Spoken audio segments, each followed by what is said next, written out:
दोस्तों, आज की वीडियो में आप सभी का स्वागत है। आज की वीडियो में कार्तिक पूर्णिमा की कथा का वर्णन किया गया है। हिंदू धर्म में पूर्णिमा तिथि का विशेष महत्व है।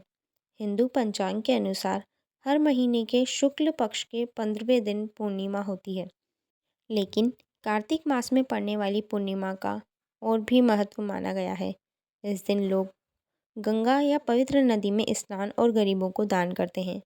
मान्यता है कि ऐसा करने से कई गुना पुण्य मिलता है।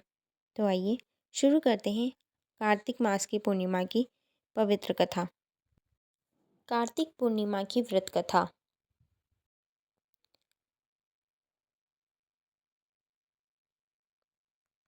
एक पौराणिक कथा के अनुसार तारकासुर नामक एक राक्षस था। उसके 3 पुत्र थे, तारकक्ष, कमलाक्ष और विद्युन्माली। तारकासुर बहुत ही बलवान था। उसने धरती व स्वर्ग पर अपना आतंक मचा रखा था, जिससे परेशान होकर देवताओं ने भगवान शिव से उसका अंत करने के लिए प्रार्थना की। उनकी प्रार्थना सुनकर भगवान शिव ने तारकासुर का वध किया। इससे देवता बड़े ही प्रसन्न हुए। उसके 3 पुत्रों को यह सुनकर बड़ा दुख हुआ और उन्होंने इसका बदला लेने के लिए ब्रह्मा जी की घोर तपस्या की। उनकी तपस्या से प्रसन्न होकर ब्रह्मा जी ने तीनों से वरदान मांगने को कहा। तीनों ने ब्रह्मा जी से अपने अमर होने का वरदान मांगा। ब्रह्मा जी ने अमरता के अलावा कोई दूसरा वरदान मांगने को कहा। इसके बाद उन तीनों ने कुछ देर तक इस पर बहुत विचार किया और फिर ब्रह्मा जी से कहा, आप 3 अलग अलग नगरों का निर्माण करें, जिसमें बैठकर हम पूरी पृथ्वी और आकाश में घूम सकें। 1000 साल बाद जब हम मिलें तो हम तीनों के नगर मिलकर एक हो जाएं।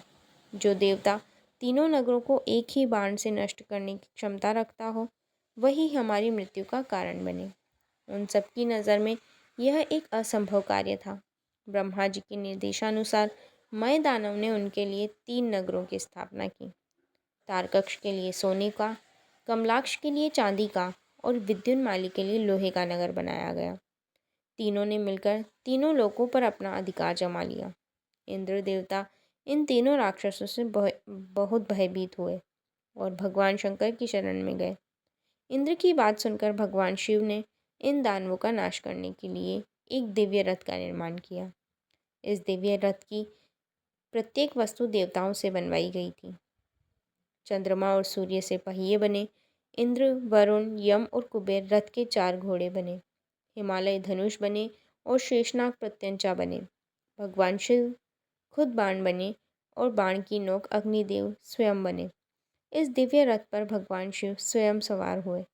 देवताओं से बने इस रथ और तीनों भाइयों के बीच भयंकर युद्ध हुआ।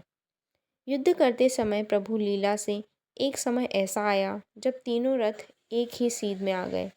जैसे ही ये तीनों रथ एक सीध में आए, उसी समय भगवान शिव ने अपने बाण को छोड़ा और तीनों का नाश कर दिया। इसी वध के बाद भगवान शिव को त्रिपुरारी कहा गया। यह वध कार्तिक मास की पूर्णिमा को हुआ, इसीलिए इस दिन को त्रिपुरी पूर्णिमा के नाम से भी जाना जाने लगा। प्यारे दोस्तों, आपको हमारी आज की कार्तिक पूर्णिमा की कथा कैसी लगी, हमें कमेंट्स के माध्यम से ज़रूर बताएं। वीडियो अच्छी लगी हो तो वीडियो को लाइक करें। साथ ही हमारे ग्रंथों व पुराणों से जुड़ी जानकारियों तथा रोचक तथ्यों को जानने के लिए आज ही हमारे चैनल को सब्सक्राइब करें और ज़्यादा से ज़्यादा लोगों तक इसे शेयर कर जानकारियों को आगे बढ़ाएं। धन्यवाद।